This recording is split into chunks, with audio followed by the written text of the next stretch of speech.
Saludos. Varios de mis contactos me han preguntado qué es lo que yo opino de las religiones o qué significa para mí la espiritualidad. Este tema es muy extenso.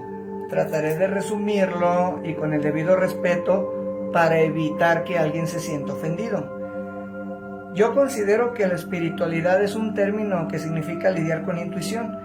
En la tradición teísta existe una noción de aferrarse a esta palabra, y ciertos actos se pueden ver como desagradables o agradables a los principios divinos o a las divinidades. La tradición laica es muy directa y por su parte no le da tanta importancia a los hechos históricos.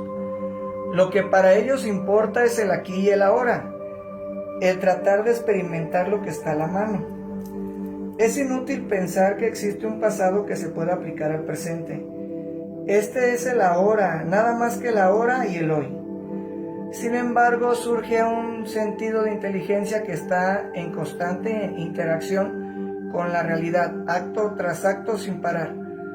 Experimentamos una fantástica precisión, pero cuando le tenemos miedo al ahora, buscamos refugio en el pasado o en el futuro. Si nos fijamos en los recursos que existen en nuestra vida y las decisiones que esto implica, ninguna decisión debería de ser buena o mala por sí misma, ya que todas las experiencias que vivimos son sin condiciones, sin alguna etiqueta que nos diga esto está bien o esto está mal. Las experimentamos, pero no entendemos de ellas debidamente. De hecho, no nos ponemos a pensar a dónde nos llevará y consideramos eso después como una molestia. Y el verdadero problema es que no confiamos en nosotros mismos, en el ahora o en lo que estamos viviendo. No entendemos que el ahora es algo muy fuerte, tan poderoso que no podemos hacerle frente. Por tanto, restamos del pasado e invitamos del futuro todo el tiempo. Quizás esta es la razón por la cual buscamos una religión, o por lo que marchamos en las calles, por lo que nos quejamos de la sociedad y los gobiernos. Quizás es la razón por lo que votamos hacia los presidentes o elegimos líderes, porque la falta de confianza en sí mismos provoca que otros decidan por nosotros. Es algo irónico, pero hasta cierto punto creo que es divertido. Cuando más investigamos lo que queremos entender, de dónde venimos, lo que debemos de hacer, cuanto más entiendes y piensas con lógica, con tu propia lógica, te das cuenta que nos han estado mintiendo. La gran mayoría de las instituciones mienten, incluyendo las instituciones religiosas. Estas están involucradas más que cualquier otra y fueron puestas ahí por las mismas personas que les permitimos que nos gobiernen. La educación corrupta, los cárteles de bancos nacionales e internacionales, etcétera, etcétera. Fuimos desviados de la verdad y de la presencia divina en el universo, de lo que algunos llaman Dios. Yo no sé lo que es Dios, pero sí sé lo que no es. De todos modos, hay que estar dispuestos y aprender para llegar al fondo de la verdad. Quitarnos el viejo chip y juntarnos con quien pueda conducirnos y pueda llevarnos a la verdad. Mientras más nos eduquemos, mientras más entendamos de dónde vienen las cosas se vuelven más fáciles y se comienzan a ver. Nos damos cuenta que hay mentiras por todos lados. Tenemos que buscar y saber la verdad, y la verdad nos va a hacer libres. Debe parecer difícil a quien ha aceptado la autoridad como verdad, en vez de ver la verdad como autoridad. Voy a comentarle lo que yo pienso de cómo están las cosas. Voy a profundizar en el tema de las religiones, con respeto para todas y todos de ustedes. Si están bien seguros de su religión y su fe, dejen de ver el video. Pero si quieren abrir los ojos y dejar de ser manipulados por las religiones y entender de verdad de lo que se trata la vida, escuchen lo que tengo que decirles a continuación. Cuando se trata de mentiras y fantasías, promesas falsas y afirmaciones exageradas, yo me quito el sombrero ante las religiones. Piensa por un momento. Todas las religiones han convencido a la gente de que hay un ser invisible en el cielo, que lo ve todo lo que hacemos, cada minuto de cada día, y tiene una lista de lo que no quiere que hagamos. Y si faltamos alguna de esas cosas, Él tiene algo especial para nosotros. un lugar lleno de fuego, torturas, angustia, donde nos manda a quedarnos llorando y sufriendo por toda la eternidad si no le hacemos caso. Un infierno, pero lo bueno es que Él nos ama. Eso es lo que nos han estado vendiendo y hemos estado comprando. De hecho, nos ama tanto que necesita nuestro dinero. Es un ser perfecto, todopoderoso. Lo sabe todo, pero aún así necesita de nuestro dinero. Las religiones ganan y se llevan en los bolsillos miles de millones de dólares al año. No pagan impuestos, pero aún así siempre necesitan un poco más de tu dinero. Ahora bien, para entender el tema de los dioses, es necesario que comencemos desde el principio, con la mejor historia jamás contada. Tenemos un sol, y desde hace más de 10,000 años antes de Cristo, la historia abunda de grabados y escrituras expresando el respeto por nuestro astro y la adoración de los pueblos por el sol. Y es más fácil de entender por qué el sol sale todas las mañanas, trayendo consigo visión, calor, seguridad, salvando al hombre del frío y de la ciega oscuridad. Los pueblos antiguos sabían que sin el sol no había cosecha, ni la vida en esta roca como tal. Esta conciencia hizo del sol el objeto más venerado de todos los tiempos, seguido por las estrellas. A través de la trayectoria de las estrellas, los antiguos reconocían y anticipaban a los largos plazos eventos tales como los eclipses o las lunas llenas. A su tiempo catalogaron a grupos celestiales en lo que hoy conocemos como constelaciones. La cruz del zodiaco es una de las imágenes conceptuales más antiguas de nuestra historia de la humanidad. La cruz sigue de una manera figurativa el paso del sol a través de las constelaciones o a lo largo del año, pero también refleja los 12 meses, las 4 estaciones y los solsticios y equinoccios. El término zodiaco se relaciona con el hecho de que las constelaciones pueden ser personificadas como figuras o animales. Las primeras civilizaciones no solo seguían al sol y las estrellas, sino que también los personificaban a través de mitos elaborados, incluyendo sus movimientos y relaciones. El sol fue personificado como un representante del Creador, nombrado el Sol de Dioses, o el Salvador de la humanidad o la luz del mundo. De la misma manera identificados por hombres, las 12 constelaciones que los antiguos identifican y correspondían al viaje solar y que identificaban por nombres haciendo referencias a los elementos de la naturaleza que sucedían en ese momento. Por mencionar uno está Acuario, que era el que traía las lluvias de la primavera. Bien, ahora datos curiosos de las deidades y dioses y demás. Horus nació el 25 de diciembre, fue hijo de la Virgen Isis. Su nacimiento fue acompañado por una estrella del este, la cual ayudó a 3 reyes para ubicar y venerar al Salvador recién nacido, y fue un niño prodigio. A los 12 años comenzó sus enseñanzas y a los 30 fue bautizado y comenzó su ministerio. Horus tenía 12 discípulos que viajaban con él, haciendo milagros tales como curar a los enfermos o caminar sobre el agua. A Horus lo conocían por varios nombres como la verdadera luz, el Hijo de Dios, el buen pastor, el Cordero de Dios, entre otros. Fue traicionado por uno de sus discípulos, crucificado y enterrado por 3 días y resucitó. Esto fue en Egipto 3,000 años antes de Cristo. ¿Te suena la historia? Originales o no, estos conceptos han sido adoptados por muchas culturas en el mundo entero. Por tanto, muchos dioses hoy derivan de su divinidad. Otro ejemplo de la misma mitología. Atis, de Frigia, nació de la Virgen Nana el 25 de diciembre, crucificado, enterrado y resucitado 3 días más tarde en Grecia, 1200 a.C. Krishna nació de la Virgen Devaki con la estrella del este apuntando a su llegada. Realizaba milagros junto con sus 12 discípulos para luego ser muerto, resucitado, y 3 días después, esto sucedió en la India 900 años antes de Cristo. Dionisio, nacido de una virgen el 25 de diciembre, era un maestro nómada que hacía milagros tales como convertir el agua en vino, y era llamado el Rey de Reyes, el único y verdadero Hijo de Dios, el Alfa y el Omega. Fue muerto y resucitado el tercer día, y también andaba con 12 apóstoles. Esto en Grecia, 500 años antes de Cristo. Mitra, nacido de una virgen el 25 de diciembre, también tuvo 12 discípulos y hacía milagros, murió el tercer día y fue resucitado. Era conocido como la justicia, la verdad y la luz.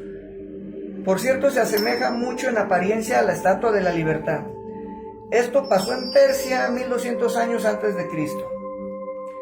Curiosamente, el día para celebrar a Mitra es el domingo, y ese día pues nadie trabaja ni se hace nada. Y así puedo seguir enumerando salvadores de diferentes épocas y de todas las partes del mundo que comparten estas mismas características. La pregunta es, ¿por qué estos y no otros? ¿Por qué todos tenían que nacer de una virgen el 25 de diciembre? Permanecer muertos por 3 días y resucitar. ¿Por qué deben de tener 12 seguidores para resolver estos temas? Tenemos que pensar en nuestro Mesías solar más reciente.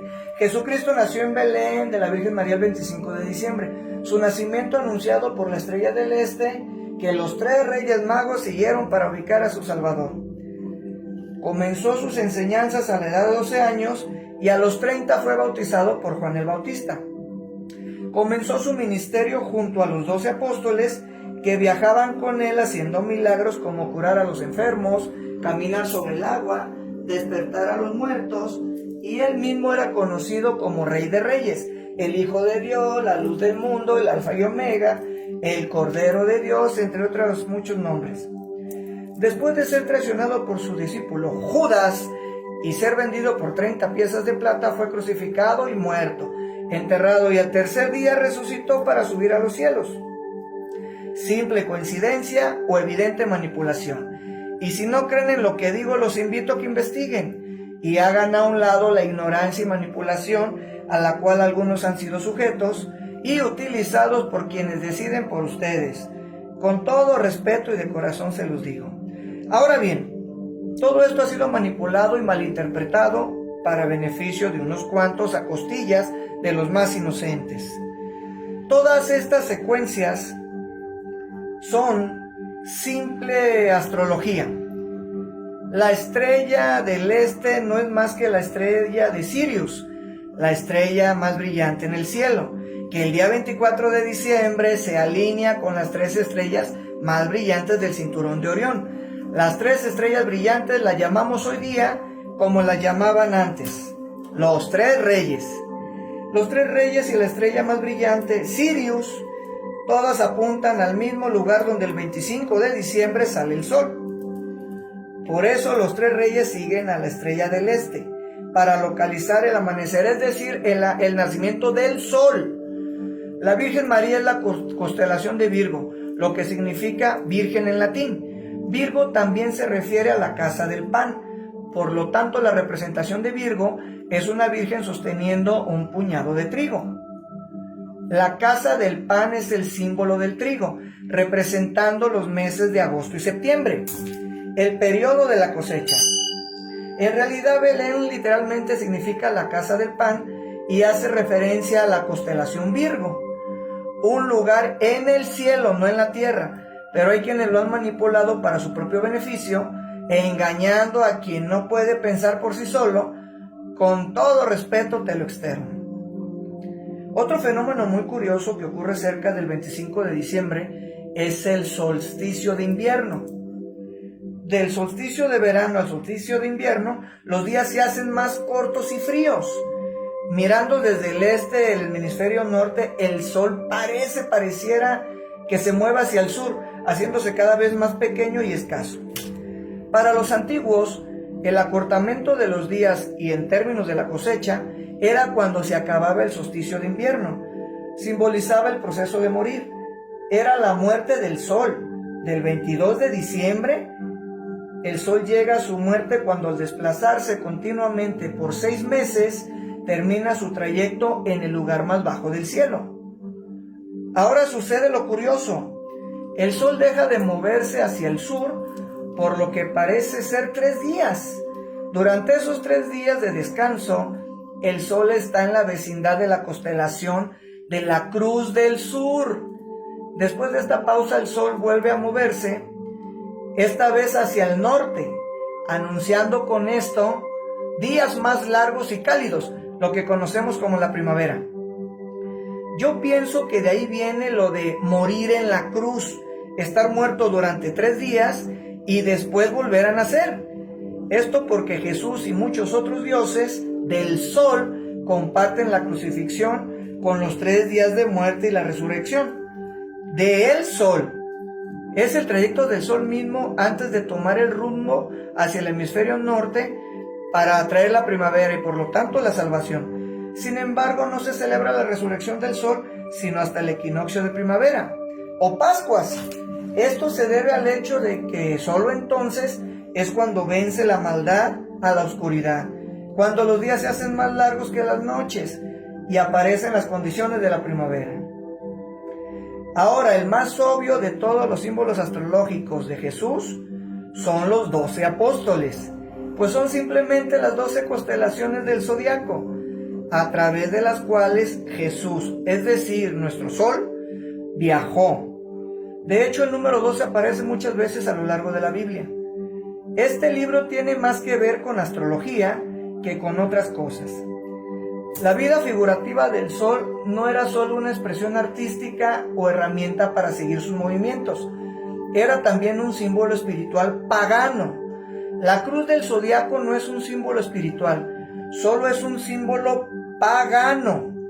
Es por eso que se muestra en las primeras artes secretas las imágenes de Jesús con cabeza sobre la cruz, debido a que Jesús y los dioses anteriores son el Sol de Dios, la luz del mundo, el Salvador, el que muere por 3 días, pero resucita y es el que vendrá nuevamente, como lo hace cada mañana, la gloria de Dios que libera a la luz de la oscuridad, el que renace cada mañana y puede verse viniendo de entre las nubes con sus coronas de espinas o rayos solares. Esto lo podemos encontrar en Juan 9:5, Juan 9:3, Mateo 28:6, Juan 14:3, Segunda de Corintios 4:6, Romanos 13:12, Marcos 13:26, etc. De las varias metáforas astrológicas y astronómicas encontradas en la Biblia, una de las más importantes y que a mí personalmente me llama mucho la atención, tiene que ver con era. Abundando en la Biblia referente a lo que es la era, para entender esto, nos hace falta entender un poco el fenómeno llamado precesión de los equinoccios. Los antiguos egipcios, así como culturas anteriores a estos, reconocían que aproximadamente cada 2150 años, el amanecer del equinoccio de primavera ocurre en un signo diferente al zodiaco. Esto tiene que ver con el lento movimiento angular que supuestamente tiene la Tierra y mantiene dentro de su propio eje, y se llama precesión, por lo que las constelaciones van hacia atrás en forma opuesta al ciclo anual habitualmente. El tiempo que tarda la precesión en pasar por los 12 signos es aproximadamente de 25.765 años. A esto se le llama el Gran Año, un fenómeno del cual las sociedades antiguas eran muy conscientes, llamándolo el periodo de 2150 años, conocido como una era. De 4300 a.C. a 2150 a.C. fue la era de Tauro, el toro. De 2150 a.C. al primero fue la era de Aries, el carnero. Y del primero después de Cristo al 2150 después de Cristo es la era de Piscis, en donde estamos hoy día. Cerca del año 2150 entraremos en una nueva era, la era de Acuario. La Biblia refleja a grandes rasgos un movimiento simbólico entre las 3 eras y anuncia una cuarta.